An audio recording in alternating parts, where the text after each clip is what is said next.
Alors moi, une chose que j'aimerais vraiment faire, c'est demander à Allah de me montrer comment il crée les univers. Un peu comme, en gros, synonyme de l'histoire de la vie, mais je veux voir l'histoire de l'univers. Et je veux lui demander, parce que c'est une question à laquelle nous ne pouvons pas répondre, à savoir pourquoi. Pourquoi tout cela? Et Allah nous dit dans le Coran, c'est certes, ce sont des raisons qui ne le sont absolument pas. Par exemple, nous n'avons pas créé l'univers et vous, et l'humanité, et la vie, par jeu. Si nous avions voulu un divertissement, nous l'aurions trouvé en nous-mêmes. Donc Allah nous donne ce que ce n'est pas, mais j'aimerais tellement savoir pourquoi. Quoi, vraiment pourquoi? C'est une question qui me trotte dans la tête, subhanallah. Il y en a une autre aussi, c'est quand, dans le Coran, وإذ قال إبراهيم لأبيه آزر أتتخذ أصناما آلهة. et en fait, je vais sauter la première partie. Mais ensuite, Allah dit, وكذلك نري إبراهيم ملكوت السماوات والأرض.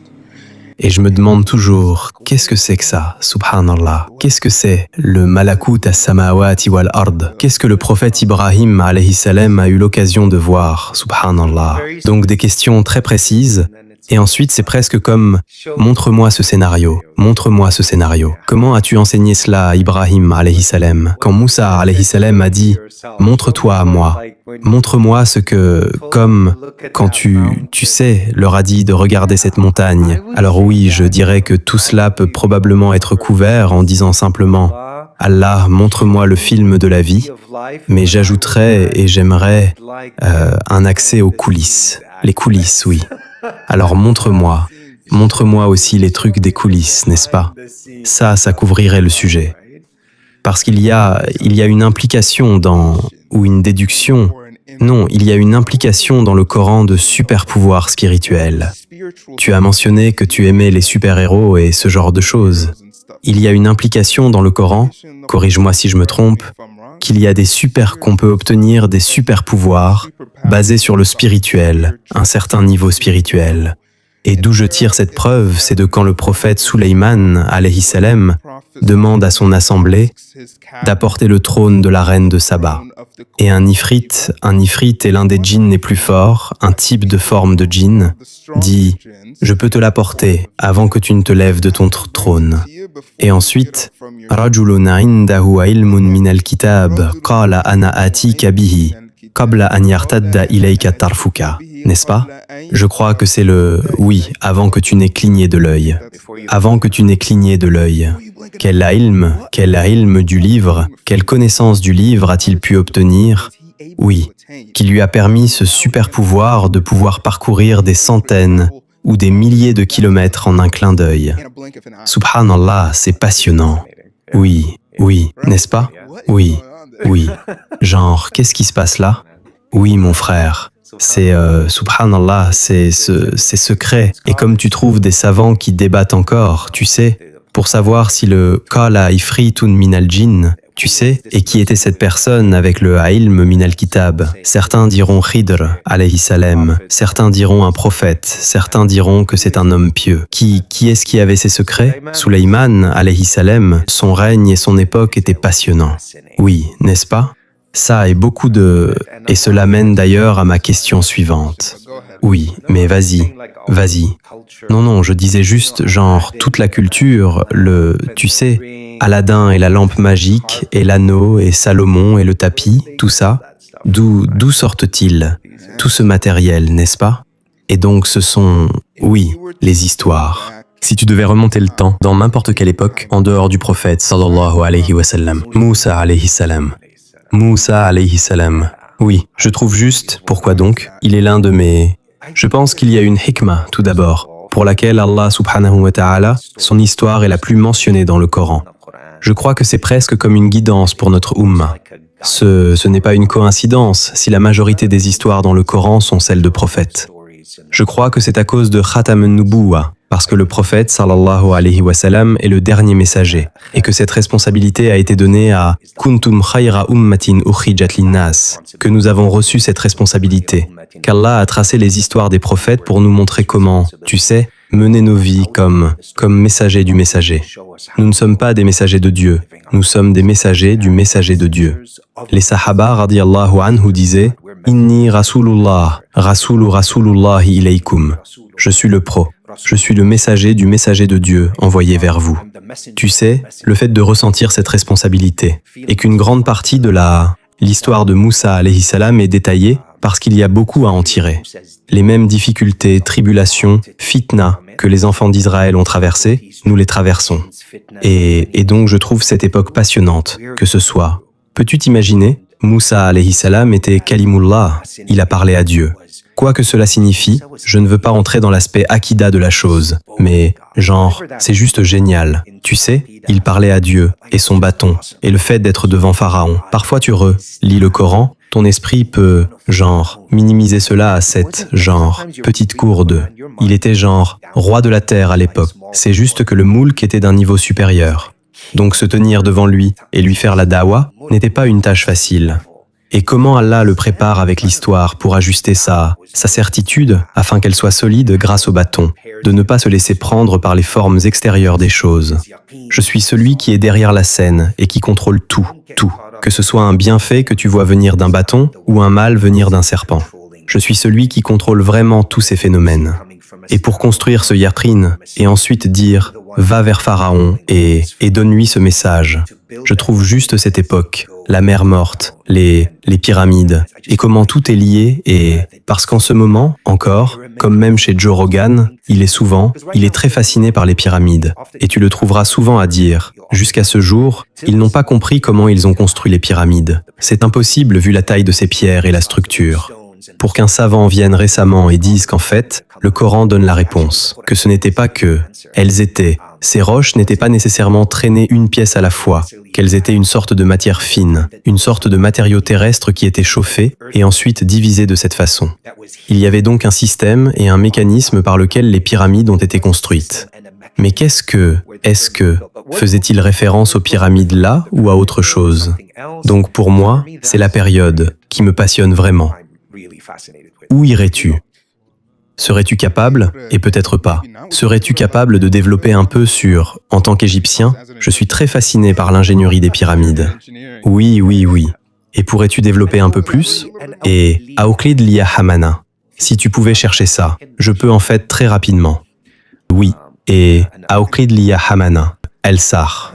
Haman est quelqu'un sur qui j'aimerais avoir un podcast entier un jour. C'était, oui, il détenait les secrets. Il savait, il connaissait le fond du problème avec Pharaon, que Pharaon n'était pas un dieu. Il connaissait les coulisses en quelque sorte.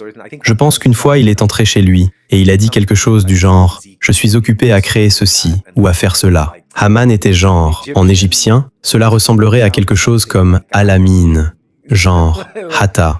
C'est presque comme Hatamilha alaya Firaoun.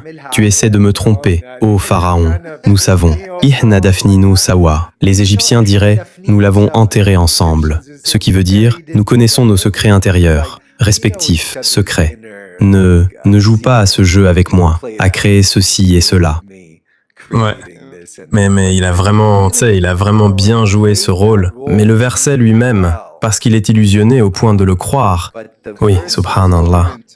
Tu vois, et maintenant, tu sais, on peut en arriver au point, le nefs peut en arriver à un point, et c'est pour ça que Pharaon est le pire être humain à avoir jamais vécu. Ton âme ou ton nefs peut en arriver à un point où il peut être illusionné au point de croire quelque chose comme qu'il est Dieu, subhanallah, ou qu'il est le créateur ou le maître.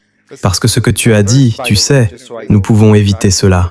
Le verset, au fait, juste pour que je ne le perde pas de vue, le verset est « Waqala Fir'aunu a'udhu billahi minash shaytanir rajim ». C'est dans la sourate Al-Qasas, verset 38.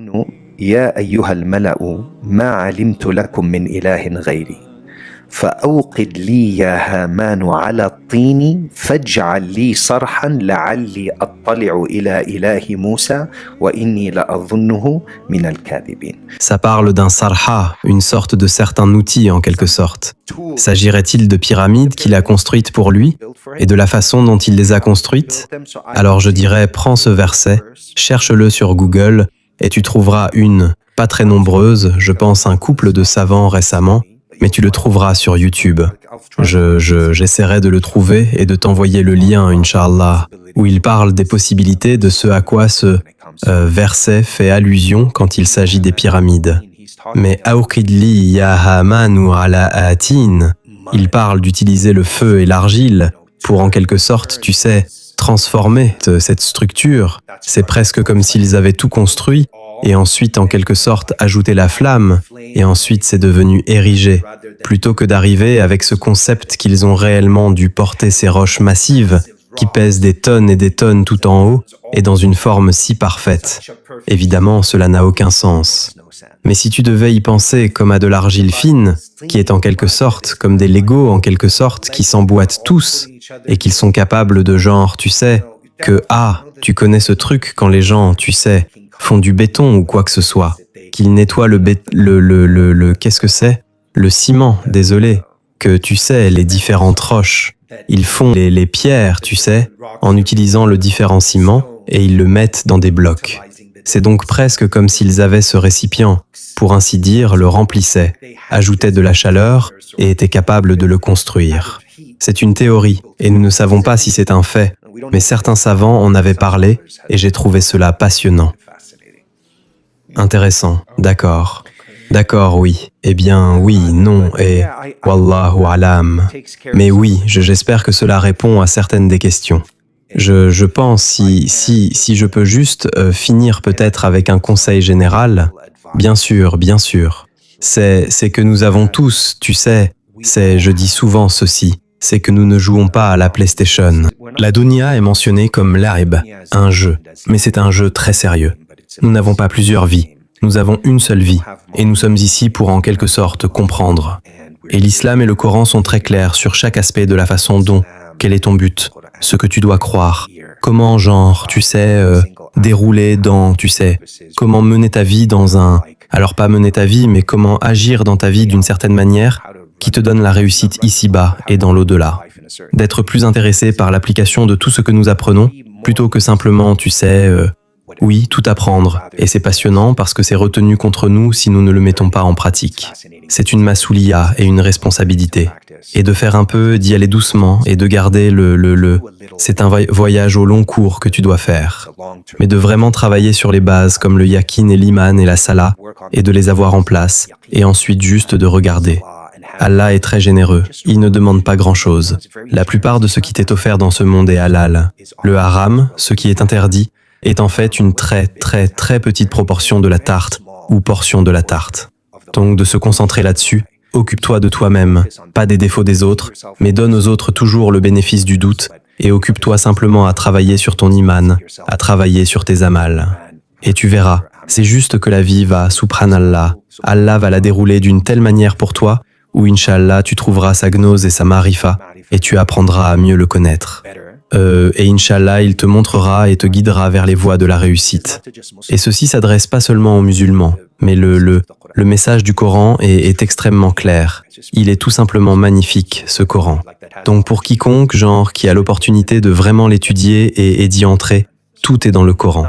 Donc et sans déprécier les hadiths de quelque manière que ce soit, parce que certaines personnes sont genre, oh, nous ne jurons que par le Coran, et certaines personnes, non. Les deux sont La ilaha illallah Muhammad Rasulullah.